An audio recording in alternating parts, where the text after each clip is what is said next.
Benvingut en la matinada Nissarda. Bonjour Gili, va bene adoba. Va bien, bonjour à tous les téléspectateurs. Sur le rouge, comme des costumes à des virées trouver. Heureuse de te retrouver également. Et bonjour Didier Lanterry, ou plutôt devrais-je dire bondi. Bondi Laurie, bondi à tous.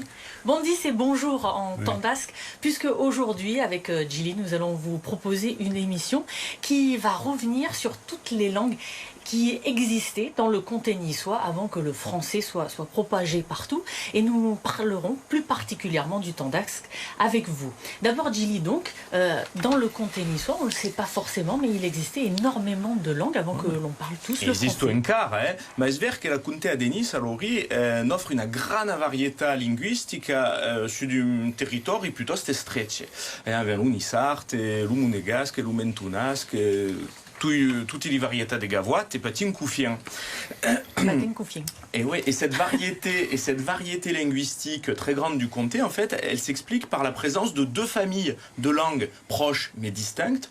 D'un côté, on a les parlers occitans, c'est-à-dire la langue doc et la langue doc, mbelunissart et même le provençal, de l'autre costa des Var, le gavoite d'un Vésubie, de Tinée, du Var, et de l'autre, des langues qui ressemblent davantage à ce qui se parle de l'autre côté de la frontière, dans la Ligurie actuelle, et Esloucas, le monégasque donc, et le royasque. Et c'est vrai, tu as raison, elles existent toujours, moins parlées, mais elles existent toujours, c'est pour ça d'ailleurs. Et enfin, il y a un troisième groupe peut-être que je peux évoquer, parce qu'il n'y en a pas que... Voilà, il y a un troisième groupe qui est un peu... Alors, que les linguistes ont plus de mal à rattacher à l'un ou l'autre groupe, précisément parce qu'il est intermédiaire. Le plus connu de ces parlers, c'est le mentonasque. Le mentonasque. Ces langues ont un peu toute la même origine? Ségur, venons tutti do latin, pour t'attaquer, la conquista romane, donc au IIe siècle avant Jésus-Christ, et cette conquête romaine qui a fait que les populations locales, donc des tribus ligures, ont fini par ne parler que le latin, et ça au latin, qu'a donné naissance à toutes les langues de la contea, royasque, donc dans la haute vallée de la Roya, donc le royasque, qui, comme toutes les langues non officialisées, se décline en diverses variétés locales. Donc pour les plus connus, on a le brigasque à la Brigue dans ses hameaux de part et d'autre de la frontière. On a le tandasque à Tende et sa région, mais on a aussi le briois, le saorgien et tout plein d'autres variétés. Alors le tandasque à voir avec le ligurien, cette langue est-elle très différente du nissart? Alors c'est vrai que si regardons les structures et la phonétique, il y a des différences que ça autant y obri. Par exemple, le nissart, c'est la clau, on dit la clau pour dire la clé. En brigasque, en tandasque, c'est la ciao, c'est mengani pas. Et donc il y a des différences qui sautent aux oreilles, mais c'est vrai que surtout c'est sur les structures de la langue qu'il y a les plus grandes différences sur la structure de la langue, en particulier dans les conjugaisons par exemple, ou en royasque on ajoute le pronom personnel de manière systématique quand on conjugue, alors qu'en niçois il est uniquement là pour insister. Tu me donnes envie là d'entendre parler tandasque, Didier Lanterry. C'est pour cette raison que vous êtes là, vous êtes un auteur. Vous avez écrit des ouvrages en brigasque et en tandasque, notamment vous avez traduit Le Petit Prince de Saint-Exupéry. Alors ensemble là, on va voir quelles sont les différences entre le nissart et le tandasque. Je vais donc vous laisser parler tous les deux, ce sera mieux. Alors bonjour Didier, si on me contente, c'est la première à dire la matinade de faire une tandasque, alors merci per tout à coup. La première demande virera à l'entour de l'intercompréhension, c'est-à-dire de la possibilité pour une nissart et une tandasque de s'y capir l'un l'autre. Donc, quel est le degré d'éventuelle intercompréhension entre un niçois et un tandasque, par exemple? Bon, allora, venta che parle di tenda, parce que je suis pas sûr que tutti me capisceranno, mais c'est un petit peu le but de l'émission, voir justement ce degré d'intercompréhension. Allora, ci umeno i tendaschi, quelli che li parlano di tenda, li sono sempre stati buoni a capire a nissardo, perché venta di che dès che dei tendaschi li passavano quasi tutto l'inverno a valle. Il y avait i pastori, il y avait quelli che li travagliavano in utelli, che li facevano stagione a valle, e anche i seifanti, se gemederanno li andavano a scuola a valle.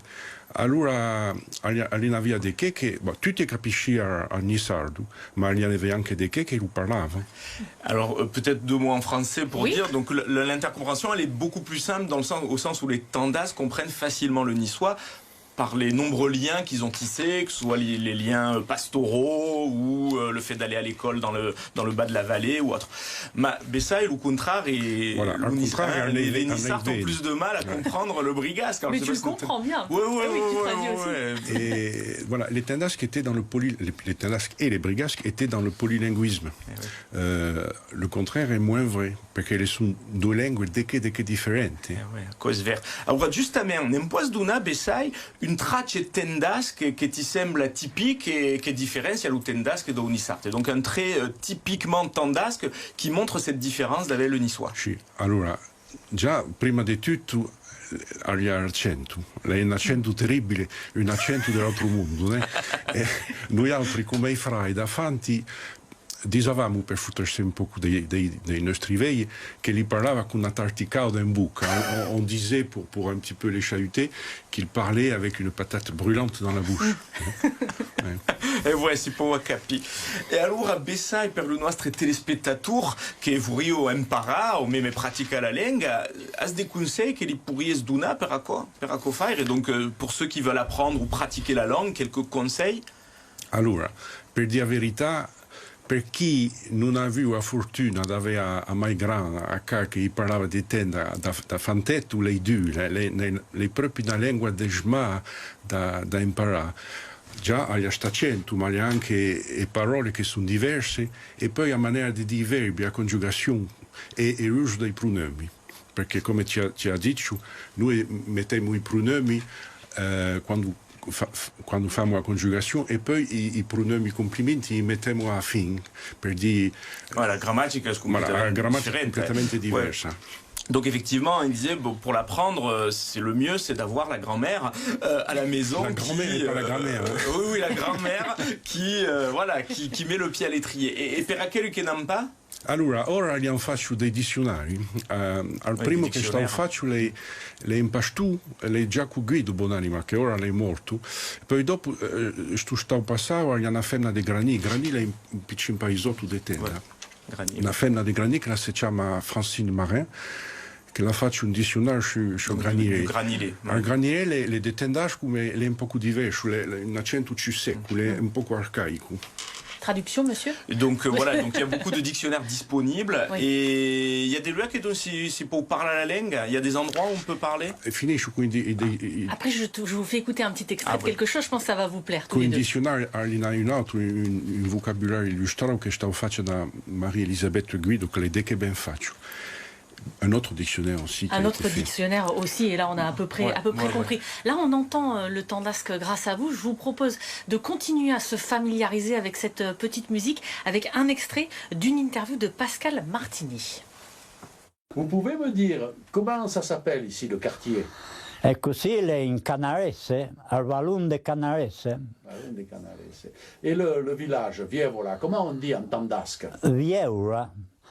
Lì Vieura, donde la cappella, les Vieura.